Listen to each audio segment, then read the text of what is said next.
Hello and welcome to a special presentation from In the Money Media. Huge Saturday of racing on this August 1st. PTF back with you from the parking garage on Long Island, a new location. We like to change things up here on the In the Money Media YouTube channel.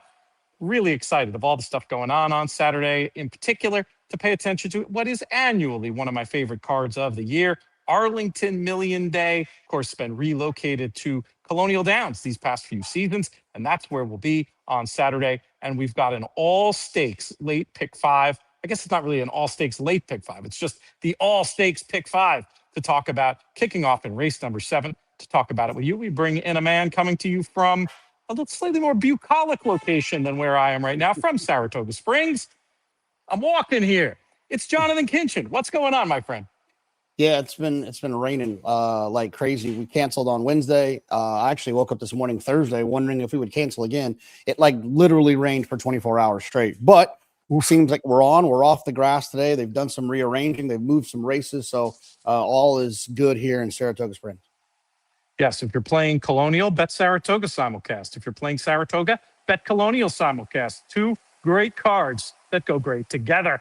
Let's get right into it, Jonathon. Race number 7, we've got a listed stake going 7 furlongs on the dirt. I'm excited to see the return to the races of number 10, Verifier. This is a horse that showed enough early in the 3-year-old year last year to be bet to something around 3-1 in the Grade 1 Allen Jerkins. It all went wrong then, but been rebooted since. Just looks like one to me who's rounding back into form, perfectly drawn. I'm with the 10 Verifier here to kick off this all stakes pick 5. How do you see it? Yeah, I'm going to use the top 3 in the market here. I want to get alive to some horses a little bit later. I'll use the 7 Bracket Buster, the 8 Crazy Mason, who's scratched out of our Vanderbilt for this spot, and then the 10 Verifier will be another one for me. I just don't really trust the 3 of them, but I do feel like it's very likely that one of them shows up. I'll use the 2. Sure mean to be. Sure meant to be. There's 2 T's. The Trabetta runner. Yes. 2 T's. I'll use that one as a B type. I get sure meant to be, actually, especially if that morning line is right. That's a big price on a horse that's run some okay figures for a trainer I always love in Trabetta, and I absolutely understand your cases on the others. I'm willing to lean Verifier, but I get where you're going with those other 3. And if on some combinations I can use them as backups, all of them, I probably will. Let's proceed to race number 8, another listed stake. This time we're on the turf, going that flying 5.5. I think I have a halfway interesting idea in here, so I'm going to go ahead and volunteer it. I just know connections have always liked number 9, one of the most fun names in racing to say, Isi Vungu Vungu. And this 8-year-old gelding, to me, looks to be coming here the right way. That was an easy allowance win that I assume had prep written all over it. And the best run came stateside over this course and distance. Should be a very reasonable price. I'm going to take a shot with Isi Vungu Vungu in race number 8. What numbers will be on your tickets? Yeah, I thought this one was a two horse situation for me. I'm going to go with the 2 Governor Sam, who's back, it seems, after his race at Monmouth. He was impressive that day. He had kind of fallen off of form after what was a pretty good 2-year-old year. I think he's back. I think he's going in the right direction. He's drawn well outside the type of style that he has. And then I'll use my boy Prince as a B. So I'll go single A with the 12, single B with the 13. All right, let's move on to race number 9. This is the Grade 2 Secretariat for these 3-year-olds, going 1 mile and a 16th on the turf. I'm going to let you kick this one off. Jonathon, who do you like? Well, I like to not be stuck on mute, but that happens from time to time because that's who I am. I think Supercharger for me is one that I'm going to try to build around in this race. He broke a little bit slowly last time, still was able to get ups on a 2-race win streak. I don't think Cherie DeVoe needs any introductions any longer. She probably didn't even prior to Golden Tempo's success. So Supercharger for me as an A. And then I wanted to make sure I had Alpi Land. I can never say this horse's name. Another one who just seems to be right there at the top of this 3-year-old class on the grass. I'm going to just try to lock this race up with those 2 and move on. Those are the 2 for me. I like Alpi Land here, the 9 runner. We've seen him be very effective stalking and pouncing off of a fast pace, and that's exactly the situation here. I don't hate the idea of throwing a backup in there, but the only number I wrote down on my notes that we send around to our In the Money Plus subscribers was 9 for Alpeland. We'll see if one of ours can get it done in the Secretariat, the first of our 3 graded stakes races. Those graded stakes continue with race number 10. That's the grade 2 Beverly D. We're going a mile and 3/16 on the turf for these fillies and mares. Another one that's a price on the morning line that I fancy in this spot, JK, the 5-runner Craval Doro, I thought was interesting. Fits on the best races, and I just thought was noticeably better than looked last time when trying to close into a slow pace, sticking on well at the end. It's not an awesome looking running line, but I think it represents a good effort. There's not a ton of obvious pace in here to set up a late run, but it is a big full field. I think it's going to be at least honest. Craval Doro, the 5-1, I won on my tickets for sure. Another one I'll mention, the 9, Give Me Another. Did have a very easy trip last time, but this is the horse I want to keep on side. I think that was probably very much of a prep for this. She's graded quality and could step up second time off the layoff for the Prominent Motion Barn. Who wins the Beverly D? Yeah, I'm going to use 3 A horses, 7, 8, and 9. You talked about Give Me Another. That one seems to make a lot of sense to me. Stellify, one for Brad Cox that has run well on a lot of different surfaces, has some early speed. Love to see that as well. And the 7, Pinup Betty, who I think has run some really nice races. And, you know, whenever it's Mike Maker and these grass races, I always think you can pick up a little bit of value. And then I'm going to use the same horse you talked about, Craval de Oro, as a B horse, as that 5 horse.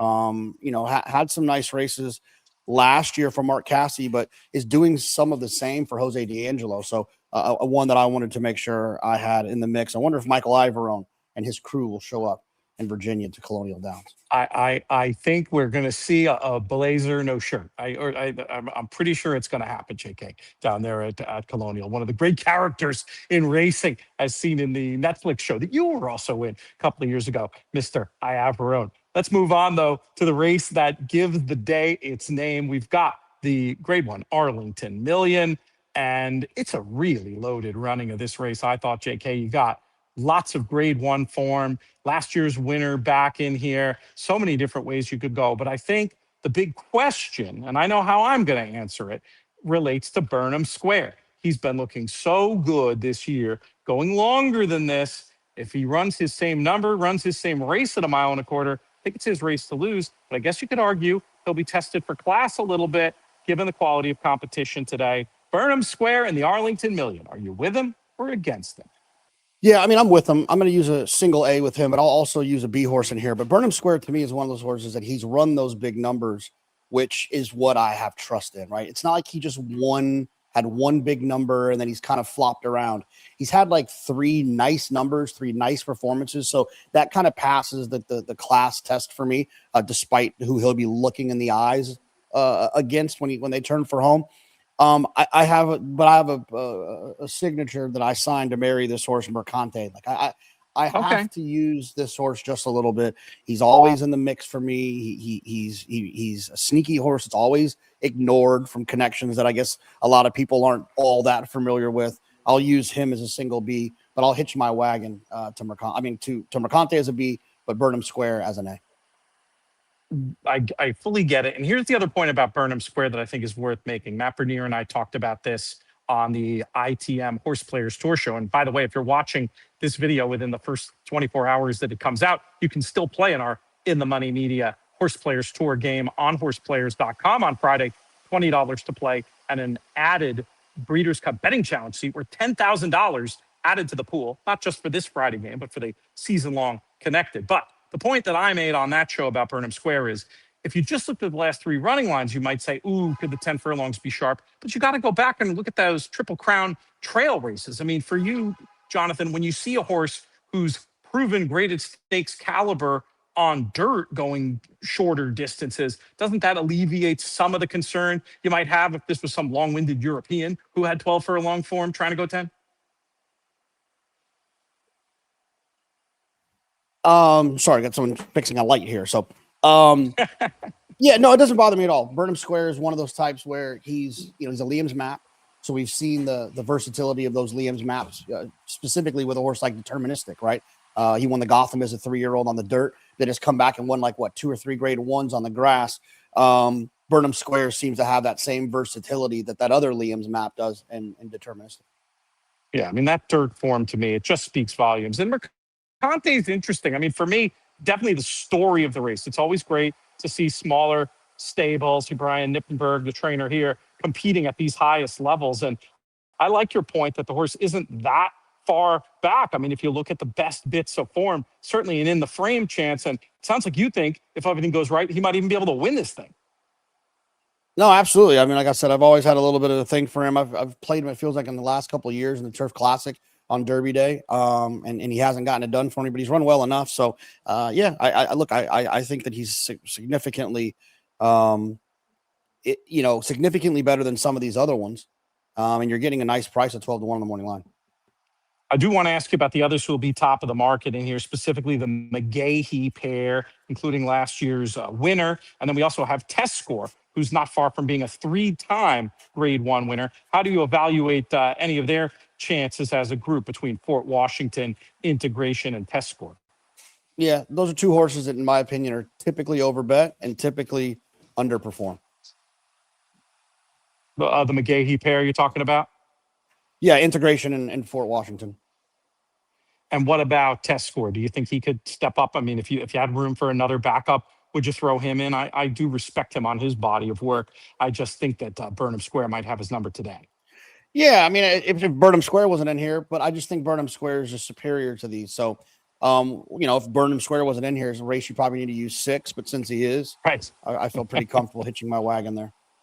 Let's see if we can be right. It sounds, given the commonality in a lot of our picks, we're going to win or lose together on this Arlington Million card. Make sure you check it out. Lots of great wagering opportunities. You can see it all wherever you get your past performances. But one bet I know you and I are going to be definitely involved in is this all stakes pick 5. You've heard our thoughts. We want to hear your thoughts. Let us know who you think is going to win the Arlington Million down below, and bonus points if you share thoughts on any of the other stakes races. That's going to do it for this edition of the show. Check out more great content around the In the Money Players podcast and In the Money Media YouTube channel. Subscribe so you do not miss any of our other racing content, including other great stuff this weekend. For Jonathon, I'm PTF. May you win all your photos.